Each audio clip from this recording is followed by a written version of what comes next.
एक 9वीं क्लास में पढ़ने वाला बच्चा ऊपर जाता है और उसके बाद वो दोबारा जीवित होता है, लेकिन उसे बाद में पता चलता है कि उससे छोटा लड़का जो कि 6ठी क्लास में पढ़ता है, उसी दिन, उसी समय इस दुनिया को छोड़ जाता है। आखिर एक व्यक्ति को ऐसा कैसे पता चला? क्या कितनी उसकी बातों में सच्चाई है? क्या ऐसा हुआ होगा या फिर आपके मन में शंका है? जो भी आपको लगे कमेंट बॉक्स में लिखना।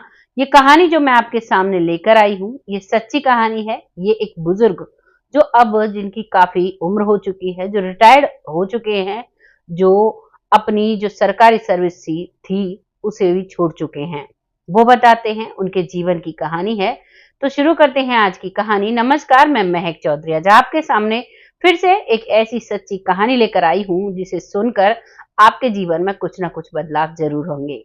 कहानी शुरू होती है हरियाणा के रोहतक जिले से। यहाँ पर एक गांव होता है। उस गांव में एक बच्चा जिसकी उम्र लगभग वो 9वीं क्लास में पढ़ता है, तो लगा सकते हैं आप 9वीं क्लास में कितने साल का होगा। 15-16 साल का उसकी उम्र होगी। और वो अपने घर में आंगन में लेटा हुआ था। चारों तरफ भाई बहन, माता पिता सब सोए हुए थे।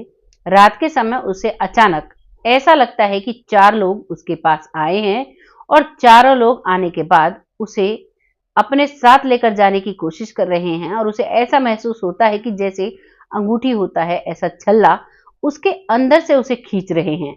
उसे महसूस होता है, वो समझता है कि ये सपना था, क्या हुआ वो कुछ नहीं समझ पाता है। 9वीं कक्षा का छात्र होता है और अब वो उसमें से जैसे उसे खींचते हैं तो वो देखता है कि उसका जो शरीर है वो चारपाई पर पड़ा हुआ है और वो उनके साथ है। वो उसे खींच कर ले जा रहे हैं। वो 4 लोग थे, उसे खींच कर लेकर जाते हैं। और जैसे ही उसे खींच कर लेकर जाते हैं तो वो ऊपर पहुंचता है। आसमानों सो में अंधेरे से होते हैं उसके सामने और बहुत कभी रोशनी आ जाती है, कभी घोर अंधेरा आ जाता है और कभी कुछ आता है, कभी पहाड़ आते हैं। ऐसा उसे मंजर दिखाई देता है। जब वो उस मंजर को देखता है तो उसके थोड़ी ही देर बाद उसको एक आवाज आती है कि ये वो नहीं है और उसे ऊपर से धक्का दे दिया जाता है। जब वो नीचे की तरफ गिरता है तो वो अपने हाथ जैसे पंछी हाथ हवा में फड़फड़ाता है, ऐसे हाथों को हिलाने की कोशिश करता है और रोक अपने आप को रोकने की कोशिश करता है, लेकिन वो अपने आप को नहीं रोक पाता है। और अब वो अपने उस शरीर में यानी अब वो उस चारपाई पर जिस पर पड़ा हुआ था उसी पर आकर गिर जाता है। वो अपने आप को देखता है तो वो अपने शरीर में है और वो चेतना अवस्था में है, यानी कि वो जागा हुआ है। अब इस बात को वो किसी को नहीं बताता है। कभी सोचता है कि वो हो सकता है सपना हो या हो सकता है मेरा वहम हो, लेकिन ये घटना उसके साथ होती है। उसका नाम होता है महेंद्र और उसके पिता का नाम होता है रघुवीर। दोनों पिता के नाम से था। अब वो स्कूल जाता है। जब वो सुबह उठकर स्कूल जाता है तब उसे पता चलता है कि जो महेंद्र नाम का लड़का था, जो मेडिकल में एडमिट था काफी समय से, जो 6ठी क्लास का स्टूडेंट था, उसके पिता का नाम भी रघुवीर था और वो इस दुनिया से जा चुका है। रात के समय किसी समय उसका देहांत हुआ था और अब वो इस दुनिया में नहीं है। जैसे ही उसे ये बात पता चलती है, अब महेंद्र को ये सारी बातें विश्वास होने लगता है, खुद को पर विश्वास होने लगता है और वो समझ जाता है कि वाकई में वो मैं ही था, मैं ही ऊपर गया, भगवान ने मुझे नीचे डाला, मुझे 4 लोग लेकर गए और जो जो मैंने देखा वो सब सत्य है। अब उसे इस बात पर विश्वास होता है और अब वो अपने माता पिता, अपने भाई बहन को बताता है कि मेरे साथ ऐसा हुआ है, जिनमें से कुछ लोग विश्वास करते हैं और कुछ लोग विश्वास नहीं करते हैं। लेकिन अब वो व्यक्ति जो महेंद्र है, जो सिर्फ 9वीं क्लास में पढ़ता था, 9वीं क्लास का बच्चा इतना ज्यादा कोई चोरी या कोई वैसी झूठ बोलना या गलत आदतों में नहीं होता। धीरे धीरे बड़ा होकर वो इंसान बनता है और जिसका उसे लगता है कि किस राह पर चलना है, किस राह पर नहीं चलना। कोई अच्छी राह पकड़ लेता है, कोई गलत राह पकड़ लेता है। लेकिन जब से उसके साथ ये वाक्यांश हुआ है तब से उसने अपनी स्कूली एजुकेशन कंप्लीट की। उसके बाद उसने घर पर आटा चक्की लगाई और आटा चक्की लगाकर लोगों का अनाज पीसा और उसके बाद भी लोगों की जो रजाइयां होती हैं वो भरते थे। मतलब मेहनत का काम करते और जो लोग पैसे दे जाया करते वो भी ठीक है और जो नहीं देकर जाया करते वो भी ठीक है।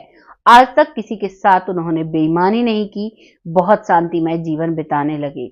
उनके अंदर से घमंड जो शब्द था वो खत्म हो चुका था और अब वो बहुत शांतिमय जीवन बिताते हैं और लगभग 14 साल वो चक्की पीसते हैं और उसके बाद उनकी सरकारी नौकरी लग जाती है। क्योंकि ये पहले की समय की बात है, उस समय पर सरकारी नौकरियों के लिए लोगों को पकड़ पकड़ कर लगाया करते थे।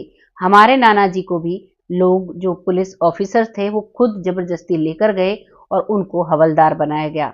ऐसे ही पहले समय में लोगों को पकड़ कर ले जाया करते थे और नौकरी दिला दिया करते थे और वो फिर अपनी नौकरी करते हैं। वो लगातार अपनी नौकरी करते हैं और नौकरी करने के बाद 1984 में उनकी नौकरी लगती है और ये मामला था, ये 1968 का होता है और सन 2014 में वो रिटायर हो जाते हैं। रिटायर होने के बाद जब उनके बच्चे बड़े होते हैं या उससे पहले भी, तो अपने बच्चों को यही बात सुनाया करते और उनके बच्चे भी बहुत ईमानदारी से चलते हैं, किसी के भी साथ कोई धोखाधड़ी नहीं करते। उनका पूरा परिवार आस्तिक बन जाता है, प्रभु में विश्वास रखने लगता है, एक विश्वसनीय परिवार बन जाता है और अब वो सारा परिवार इस बात को सच मानता है और इसी बात को सच मानकर अपने जीवन को बड़ी ही शांति और बड़ी ही एक सामाजिक तरीके से जी रहे हैं। ये एक व्यक्ति के जीवन में हुआ और उस पूरे परिवार को उस व्यक्ति ने अपने व्यक्तित्व से बदल कर रख दिया। आपको इस कहानी के बारे में सुनकर कैसा लगा है? अपनी राय कमेंट बॉक्स में लिखिएगा, लोगों के साथ शेयर करिएगा। ऐसी कहानियां जो मैं चैनल पर लेकर आती हूँ, ये सारी कहानियां ऐसी हैं जिनसे आपको जीवन के लिए एक बड़ी सीख मिलेगी। क्योंकि यहाँ धरती पर सब लोग जन्म लेते हैं और सब लोगों को इस धरती से जाना होता है, लेकिन क्या किसी को पता है कि यहाँ से जाने के बाद लोग कहाँ जाते हैं, उनके साथ क्या होता है? जो वो लोग कर्म करते हैं उनका उन्हें क्या फल भोगना पड़ता है? क्या आपको पता है आत्मा का कर्म क्या होता है? हमने जितनी भी आज तक जानकारी ग्रहण की, उसके माध्यम से आप सभी के साथ एक बात शेयर करना चाहूंगी। दरअसल एक कहानी मैंने सुनी थी एक बुजुर्ग से। वो बताते हैं, बहुत ही आध्यात्मिक जीवन जी रहे हैं। वो बताते हैं कि आत्मा जो होती है उसको धरती पर तब तब आना पड़ता है जब जब उसकी ट्रेनिंग बाकी होती है, जब जब उसे अच्छे कार्य सीखने होते हैं और जब तक वो सुधरती नहीं है, जब तक उसमें कोई भी अवगुण रहता है तब तक उसे जन्म लेना पड़ता है। और फिर जब वो बिल्कुल ठीक हो जाती है और जब वो अवगुण सब खत्म हो जाते हैं तो उसके बाद उन्हें प्रचार के लिए धरती पर रखा जाता है और जब उनका प्रचार भी, जो उनकी जिम्मेदारी होती है, वो पूरा हो जाता है, उसके बाद उन्हें मोक्ष मिल जाता है। ये उनका कहना था। आपको इसमें कितनी सच्चाई लग रही है? अपनी राय कमेंट बॉक्स में लिखिएगा, लोगों के साथ शेयर करिएगा और ऐसी ही वीडियो देखने के लिए हमारे चैनल को सब्सक्राइब जरूर करें। जिन्होंने भी नहीं किया है वो जरूर करें और जिन्होंने बेल आइकन नहीं दबाया है वो बेल आइकन भी जरूर दबाएं। और जब आप एक प्यारा सा कमेंट लिखते हो तो हमें बहुत अच्छा लगता है। आज की कहानी यहीं पर समाप्त होती है और अब जो लोग हमें सपोर्ट करते हैं उनका तहे दिल से मैं धन्यवाद करती हूँ। बहुत ही प्यारे प्यारे कमेंट लिखते हैं, बहुत हमें प्रेरित करते हैं और हम ऐसी ही सच्ची और अच्छी कहानी लाने में सक्षम हो पाते हैं आप सबके सपोर्ट की वजह से। आज की जो भी कहानी है, जो भी आपको लगे वो लिखिएगा जरूर और जो लोग हमें सपोर्ट कर रहे हैं, अगली वाली वीडियो में उन सभी का नाम लिया जाएगा। तो आप सब खुश रहें, आबाद रहें, अपना और अपने परिवार का खासा ख्याल रखें। बहुत जल्द फिर आती हूँ ऐसी ही किसी सच्ची और अच्छी स्टोरी के साथ। तब तक के लिए जय हिंद, जय भारत।